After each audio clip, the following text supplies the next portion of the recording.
샬롬 샬롬 샬롬 샬롬 샬롬. 하나님 사랑합니다. 여러분 주 안에서 사랑합니다. 오늘 열왕기상 3장 말씀이죠. 4절에서 15절까지 내용을 가지고 하나님께 나아가는 마음. 4절에 보면 이해왕이 제사하러 기브온으로 가니 거기는 산당이 큼이라 솔로몬이 그 제단에 1,000번제를 드렸더니 기브온에서 밤에 여호와께서 솔로몬의 꿈에 나타나시니라. 하나님이 이르시되 내가 네게 무엇을 줄고 너는 구하라. 아주 유명한 말씀이죠. 정말 부럽다는 생각이 듭니다. 그것은 가장 위대하신 하나님께서 한 인생에게 파격적인 제안을 하고 계시죠. 5절에 기브온에서 밤에 여호와께서 솔로몬의 꿈에 나타나시나 하나님이 이르시되 내가 네게 무엇을 줄고 너는 구하라. 이렇게 말씀하시죠. 가장 위대하시고 전능하신 하나님께서 인생에게 마음대로 구하라. 내가 너에게 주겠다. 이렇게 허락을 하십니다. 하나님께서 단 한 번만이라도 이렇게 말씀하신다면 우리는 얼마나 좋을까 이런 생각을 해봅니다. 그런데 만약 하나님께서 우리에게 기회를 주신다면 여러분들은 가장 먼저 무엇을 구하시겠습니까? 옛날 어느 마을에 게으른 할아버지와 잔소리하는 할머니가 살았어요. 아마 이야기 들으신 분들 계실 거예요. 어느 날 할아버지는 할머니의 잔소리가 듣기 싫어서 밖으로 나옵니다. 일은 하기 싫고 해서 시원한 나무 그늘 아래 누워 쉬는데 어디선가 살려주세요 하는 소리가 들리더래요. 소리 나는 곳으로 가봤더니 웅덩이에 작은 마차가 빠져있고 옴짝달싹 못하게 된 작은 꼬마 요정이 있더랍니다. 할아버지는 마차와 요정을 꺼내주었어요. 그랬더니 요정은 보답으로 3가지 소원을 들어드리겠다라고 말하면서 반드시 소원은 할머니가 말해야 한다라고 했더랍니다. 할아버지는 집에 달려와 할머니에게 자초지종을 이야기합니다. 그랬더니 평소에 할아버지 말을 우습게 여기던 할아버지는 말도 안 되는 소리 그렇게 믿지 않고 일축해버립니다. 할아버지가 계속 소원을 말해보라고 하자 할머니는 그 말이 정말이라면 지금 소세지가 먹고 싶으니 소세지를 주세요 라고 말했습니다. 그러자 놀랍게도 식탁에 소세지가 차려집니다. 깜짝 놀란 할머니는 화를 내면서 말합니다. 영감, 당신이 좀 더 진지하게 말했더라면 내가 믿었을 것이고 그렇다면 이렇게 기회를 낭비하지 않았을 텐데 벌써 소원 한 개를 날려버렸지 않소? 그러더니 홧김에 이 소세지가 영감 등의 코에 콱 붙어버려라. 그렇게 얘기를 했더니 소세지가 할아버지의 코에 붙어버렸다고 합니다. 그 순간 할아버지는 난리가 났습니다. 빨리 소세지가 떨어지게 해달라고 빌어라고 말했지만 할머니는 이제 마지막 소원은 정말 멋진 것을 빌어야지라고 생각하면서 할아버지는 거들떠 보지도 않고 무슨 소원을 빌어야 할지를 아주 곰곰이 생각을 합니다.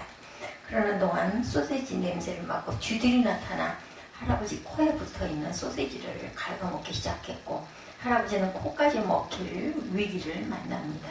할아버지는 울고불고 하면서 소세지를 떼달라고 애원했고 그때서야 할머니는 상황이 심각한 것을 알고 소세지를 떨어지게 해주세요 라고 했고 소원대로 됐어요. 뭐가 됐어요? 원점으로 돌아가 버렸죠. 그러고 보니 결과적으로 3가지 소원을 다 사용했지만 남은 것이라고는 쥐가 갉아먹고 남은 소세지 조각밖에 없었다.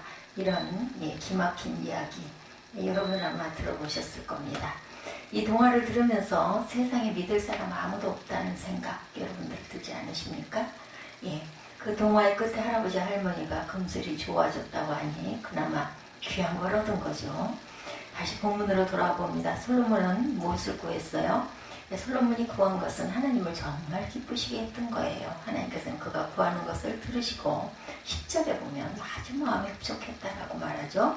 솔로몬이 이것을 구하는 그 말씀이 주의 마음에 든지라. 그렇다면 그는 도대체 무엇을 구했는지 여러분들 아시죠? 개역개정 번역에는 지혜를 듣는 마음이라고 번역하고 있습니다. 9절을 읽어봅니다. 누가 주의 임하는 백성을 재판할 수 있사오리까? 듣는 마음을 종에게 주사 주의 백성을 재판하여 선악을 분별하게 하옵소서.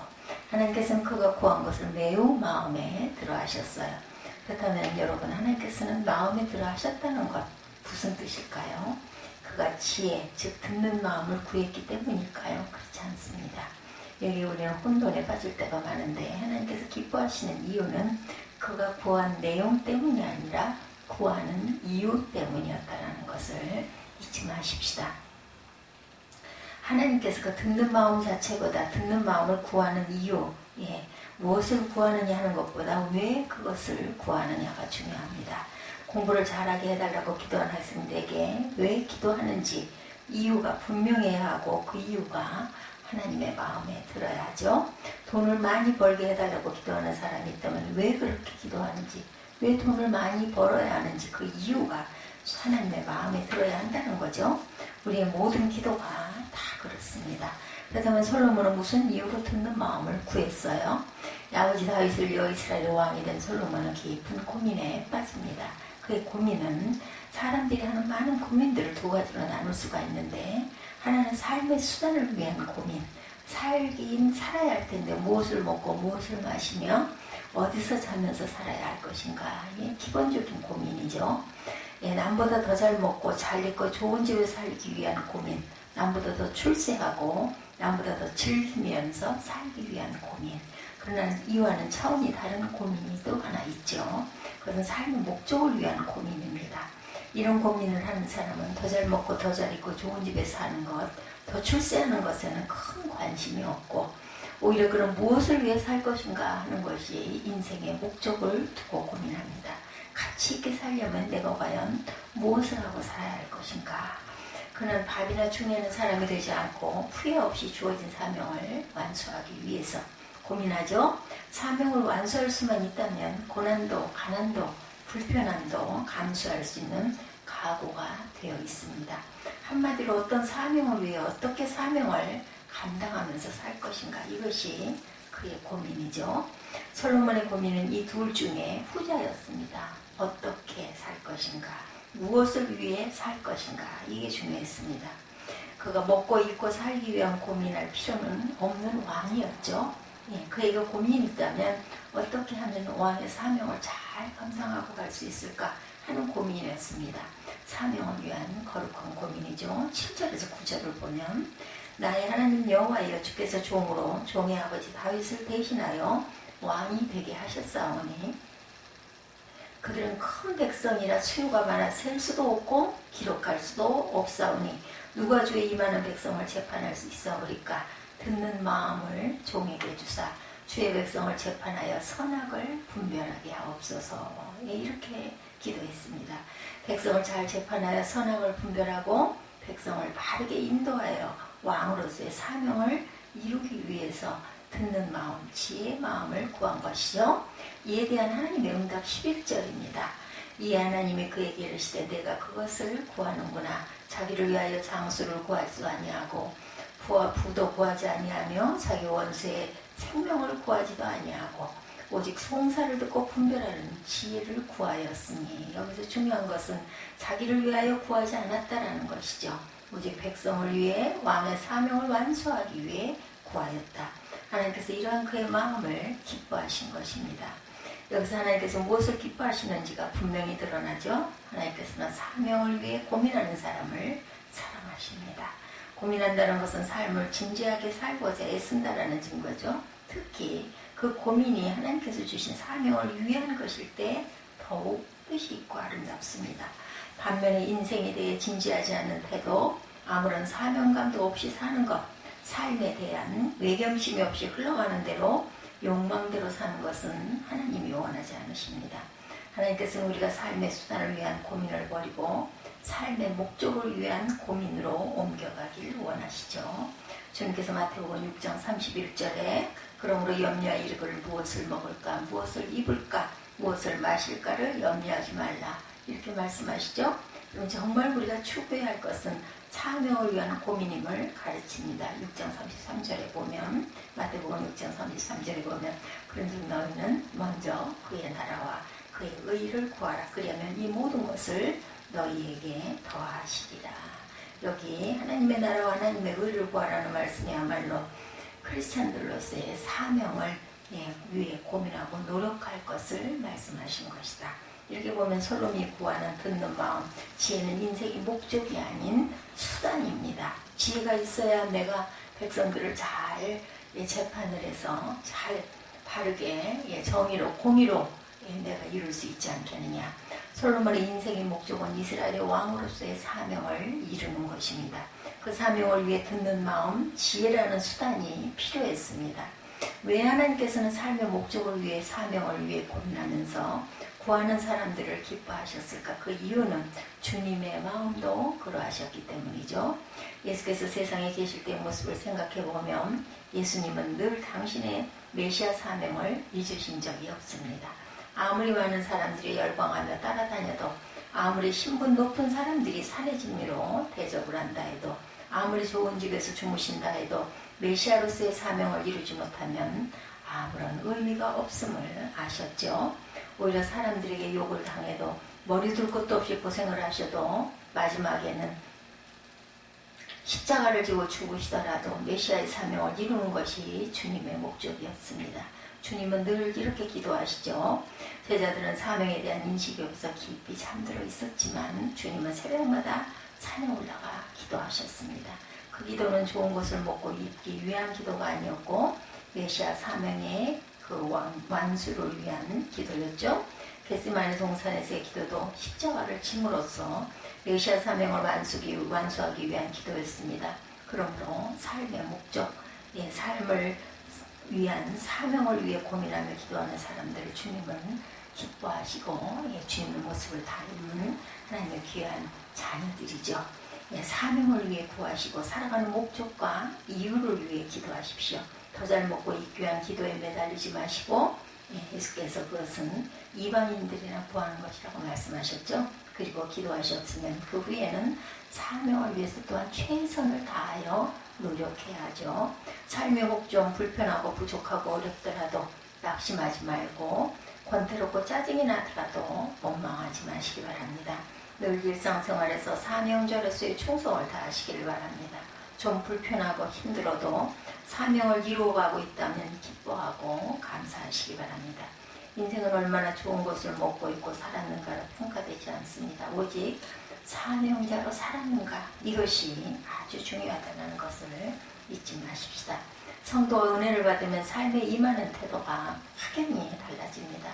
종교개혁자 마틴 루터에게 하녀가 있었다고 그래요. 그녀는 늘 자신이 하는 일에 불평이 많았고 모든 일에 대충대충이었습니다. 그런데 어느 날 그녀가 은혜를 받죠. 자신의 존재가 소중함을 알게 됩니다. 하나님의 임재를 체험하게 되죠. 그러자 달라집니다. 여러분, 무엇이 달라졌을까요? 루터는 그녀의 변화에 대해 그날부터 그녀는 카펫 아래까지 청소하기 시작했다고 재미있게 말을 했습니다.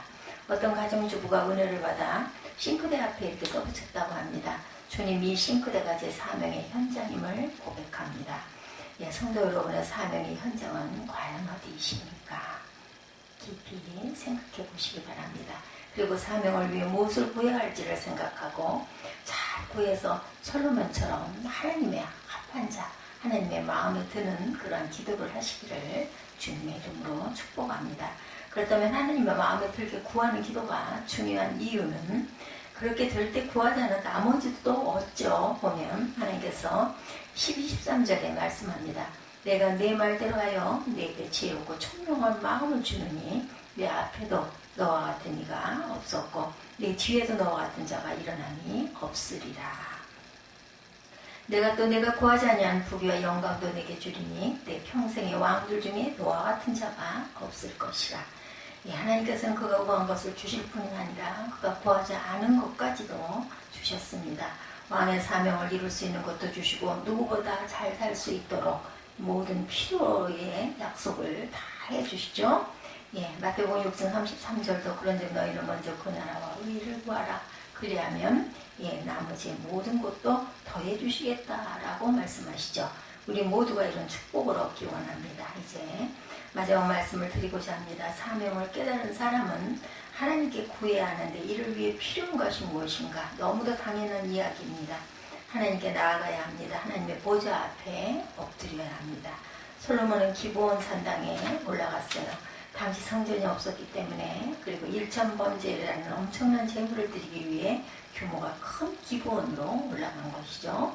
그것은 하나님께 최선을 다해 그 누구도 엄두를 못 낼 일천번제를 드렸습니다. 하나님께서 꿈에서 그에게 나타나셔서 원하는 것을 구하라고 하신 데는 이유가 있었을 것입니다. 하나님께서는 솔로몬이 경배에 배어있는 정성을 보신 것입니다. 오늘도 우리는 하나님 앞에 나왔는데 어느 정도의 정성으로 나오셨습니까? 우리는 많은 부분에 너무 정성이 부족함을 인정하지 않을 수가 없죠. 수도권의 어느 교회의 예배 이야기를 들었습니다. 그 교회에 성도들은 11시에 예배하는데 10시부터 와서 1시간 동안 찬양을 드린다고 합니다. 1시간을 찬양하면 가슴이 열리고 은혜 받을 준비가 끝난다라는 거죠. 근데 찬양 대우는 7시에 와서 1시간 기도하고 2시간을 연습하고 10시부터 찬양대석에 앉아 교우들과 함께 찬양한다고 하죠. 어느 정도 열심을 가지고 예배하는지 여러분들 아시겠죠? 예, 그에 비하면 우리는 어떨까? 너무 부끄럽죠? 예, 또 하나님 앞에 나올 때 우리는 엎드려 자신을 어린아이처럼 드려야 할 줄 믿습니다. 7절을 보면 나의 하나님 야훼여 주께서 종으로 종의 아버지 다윗을 대신하여 왕이 되게 하셨사오나 종은 작은 아이라 출입할 줄을 알지 못하고 솔로몬은 자신을 왕이라고 하지 않고 작은 아이라고 겸손하게 낮춥니다. 하나님만이 진정한 왕이시죠. 예, 그 위대한 왕 앞에 우리 자신을 왕이라고 말한다면 아주 우스운 이야기, 교만한 이야기입니다. 그 참되신 왕 앞에서 우리 모두는 작은 아이일 뿐입니다. 하나님을 왕으로 인정하시고 그 앞에 나아가시고 정성껏 경배하고 기도하시고 또한 하나님께서 사명을 완수할 수 있는 온갖 은혜를 주심을 우리가 사모하면서 찬양하시기 바랍니다. 19세기 미국 보스턴에 일하는 목사님이 계셨다고 해요. 그는 유명한 설교가를 모르는 사람이 없었다고 합니다. 어느 날 설교 준비를 하다가 피곤해서 책상에 엎드려서 깜빡이게 졸았어요. 근데 꿈을 꾸셨다고 해요. 꿈속에서 주일이 되었는데 의자가 모자랄 정도로 많은 사람들이 앉아 있었다고 합니다. 목사님은 그 많은 사람 중에 30세 정도의 낯선 사람에게 시선이 끌렸다고 그래요. 예배가 끝난 후 그를 만나보고 싶었지만 아무리 찾아도 보이지를 않았다고 합니다. 안내위원들에게 그 아까 갔던 그 어떤 옷을 입은 그 사람 압니까? 물어봤습니다. 그랬더니 그 사람이요? 알고 말고요. 그 사람은 예수님입니다. 라고 대답하더랍니다. 깜짝 놀라면서 깼는데 꿈이더라는 거죠. 그 꿈은 목사님에게 큰 감동을 주었다고 그래요. 그는 주님께서 예배 중에 함께 하신다는 것을 생각지 못한 채로 예배해 왔음을 회개했다고 합니다. 그 후로 목사님은 더 큰 열정과 정성으로 예배에 임하게 되었고 교회는 더 크게 부흥을 했다고 그러죠. 여기 지금 우리만 있는 게 아닙니다. 삼위일체 하나님께서 함께 계시죠. 그러므로 최선의 마음을 다해 예배하고 기도하십시다. 모든 예배에 객은 상을 받는 여러분들이 되시기 바랍니다. 그리고 그들의 사명을 위해 기도하시기 바랍니다. 그리고 우리 모두가 솔로몬처럼 하나님께 아주 마음에 기쁜 흡족한 그러한 응답을 받을 수 있는 저와 여러분이 되시기를 주님의 이름으로